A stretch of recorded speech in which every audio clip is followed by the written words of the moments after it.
Hey everyone, let's talk about exception handling in Python.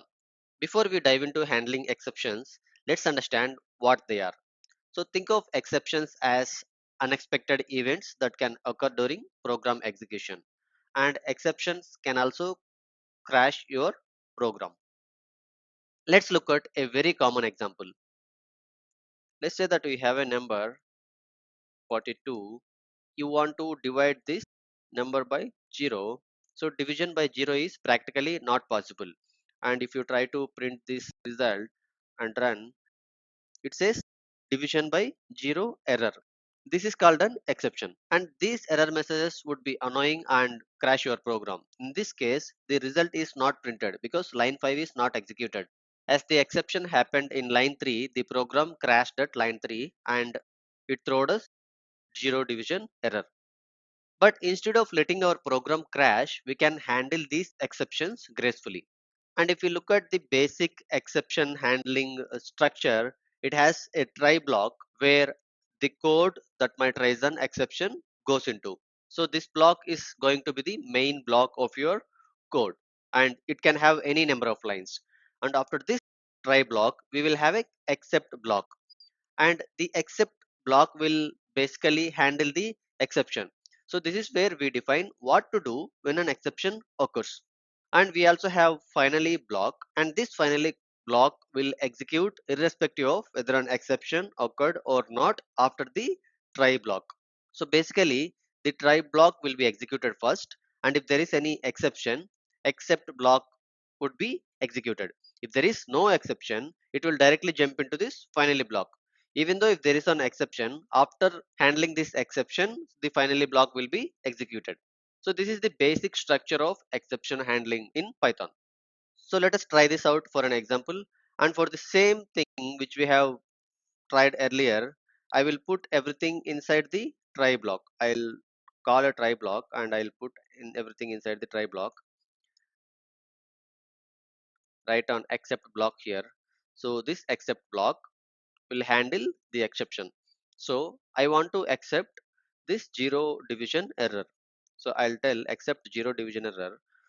We will handle this zero division error here. Meaning, let's say I want to print division by zero is not allowed. In the previous execution, the program crashed and it did not end, and it finished with exit code 1, meaning it failed. Now, if we run with this try and accept block, so the program finished successfully. It has printed whatever we typed in the accept clause. So this is called exception handling in Python, and this is the very basic example of exception handling, and exceptions can occur at any part of your program. Now let's look at a real world scenario. So let's try to build a calculator. So I'll write a definition for building a safe calculator which will not crash on exceptions. So I'll use try block, and inside the try block all my code for calculator will go. I will read input from the user.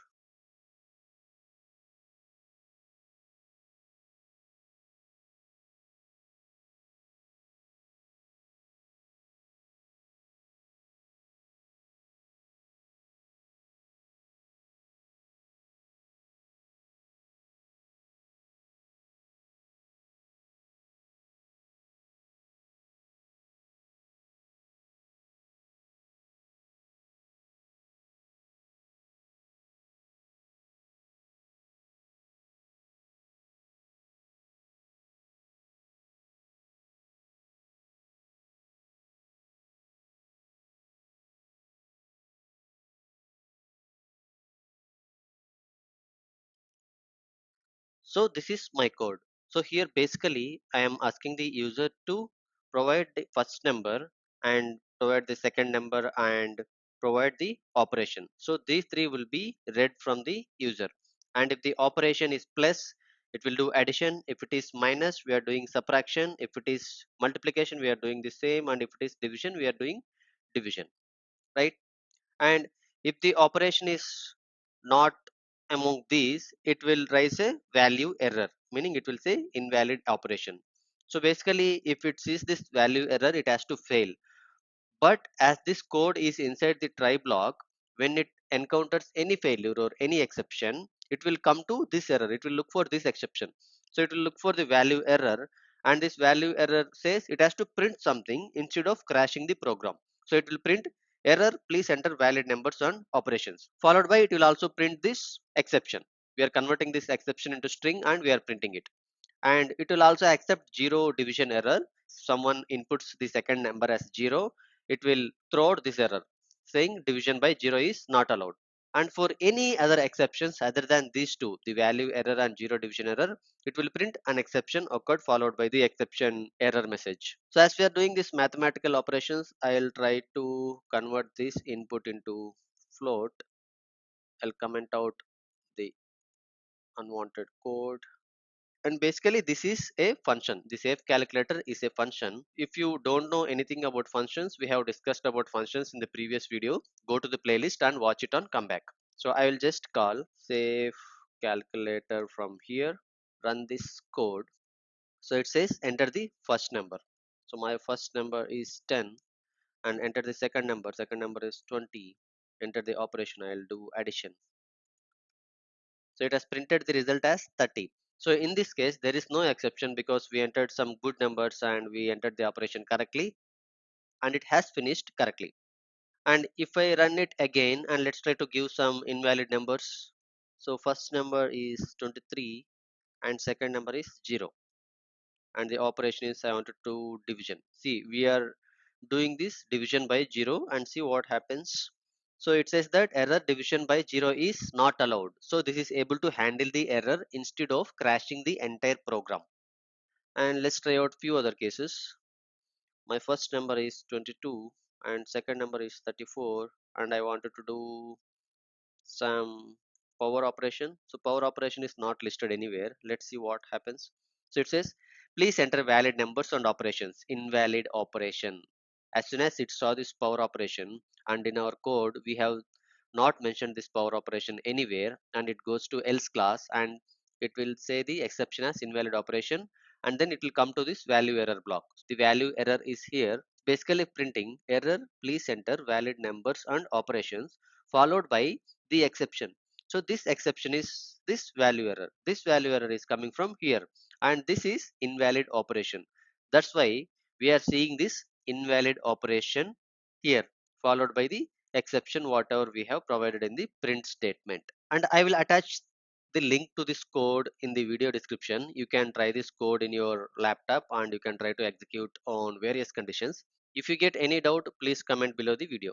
And this is also one good example of handling multiple exceptions, because here we are handling value error, we are handling zero division error, we are handling any other common exceptions. So now we have seen the try block and we have seen the except block as well, but we have something else which is the finally block. And let's see about the finally block. So finally block comes after this except block. So we can mention finally here followed by some code to run irrespective of if there is an exception or not. So in the finally block, I'll say this block will be executed finally. And let us try to see some good and bad scenarios with this finally block. For a good scenario, I am providing my first number as 10, second number as 34, and operation as multiplication. So the result is 340. So there is no exception. And even if there is no exception, this finally block is executed. So it says that this block will be executed finally. Now let's try this for one more condition, a exception scenario. So the first number is going to be 10 and the second number is going to be the 0. Operation is going to be division. It says division by 0 is not allowed. So the exception occurred, and even though the exception is occurred, there is this finally block executed. So irrespective of the exception, the finally block will be executed. So this is the basic usage of the exceptions, and we have also handled multiple exceptions within a single code, and we have seen this finally block. And there is something which is the custom exceptions. Let us try to write some code. Let's say that you have a function to verify the age. So you have some function to verify this age, and I wanted to make sure that the age people entering are correct. So if there is some invalid age, I want to handle that exception. So for that, I will create a custom exception. Custom exceptions would be created using this class keyword. So I'll say class age error followed by exception, and I'll just say pass. So this is going to be the custom exception that I have created. So we can use these custom exceptions in our code. Let me write some quick code to verify this age.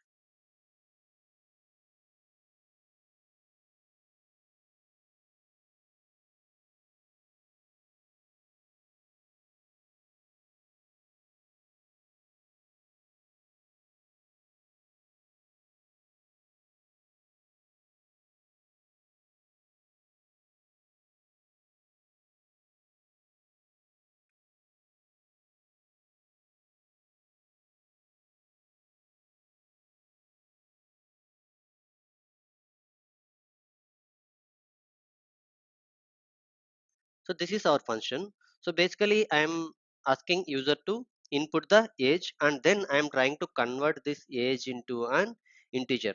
Basically with the input function, whatever the user provide, it will be read as a string. So for doing any integer floating decimal operations, you have to convert it to respective data types. So in this case, I am converting the age into integer from string, and then I am checking if the age is less than 0. If the age is less than 0, so it will raise an age error which says age cannot be negative, and if age greater than 150, there's one more exception, age seems invalid.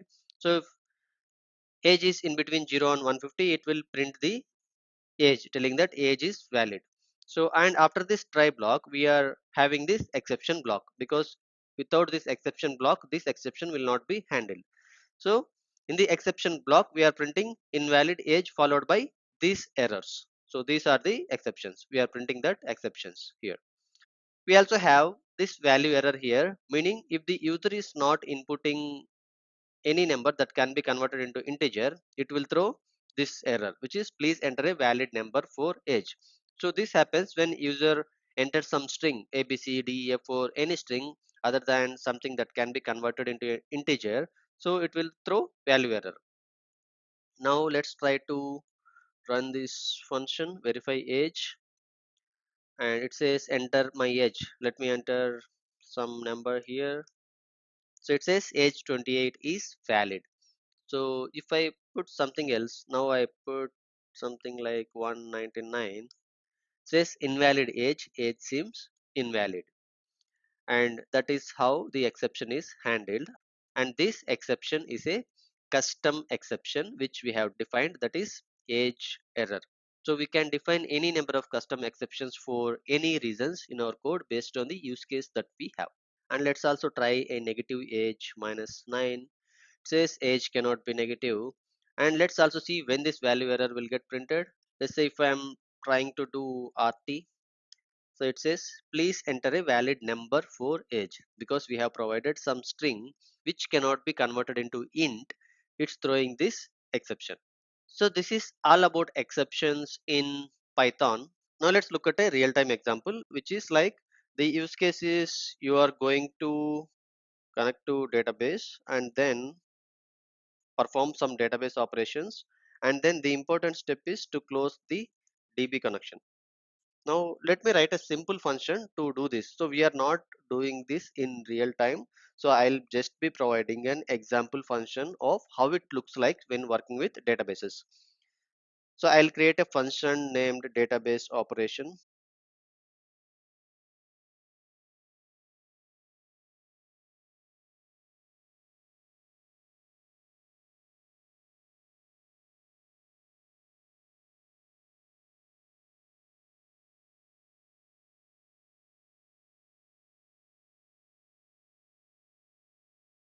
So this is going to be general syntax without using the exceptions.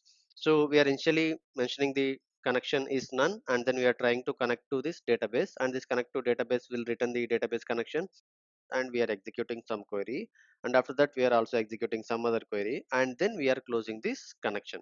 So these are the 5 steps that this code is doing. Let's assume that your query fails here. So if your query or something is failing here, it's never going to execute these 2 lines of code. Your connection is never going to get closed. So it might end up having too many open connections if it is failing for any number of times, if multiple applications are also failing for a number of times, and eventually your application overall might crash, leaving to a lot of open connections, and it will also have some memory leaks because the connection is not yet closed. So instead of this, what we do is we put everything of this inside a try block. We put everything here try block, and then we will have an except block. So we can have some except block to print something, and then after that we will have finally block. In the finally block, the connection dot close will go. Before closing the connection, we check if the connection exists, and only if connection exists we close this connection. So we convert the code that we had earlier into this one, which becomes very cleaner, because let's say that you are connecting to database and you are executing some query, and if you see any failure here, even though it failed, it will execute the exception and it will come here and it will execute the finally block as well, which will close the connection. And this is the real time use case of the exception handling in Python. And we will talk about the real implementation of everything in future videos somewhere down the line. But for now, this is for your understanding on where we use this exception handling in real time. And there are so many real time examples of this exception handling. And keeping the time of the video in mind, I am assuming that you understood the exception handling concept and how to implement the same. And I hope you try to implement these concepts in your own code and see how professional your programs look like. And if you found this tutorial helpful, don't forget to like and subscribe for more Python programming tutorials and tips.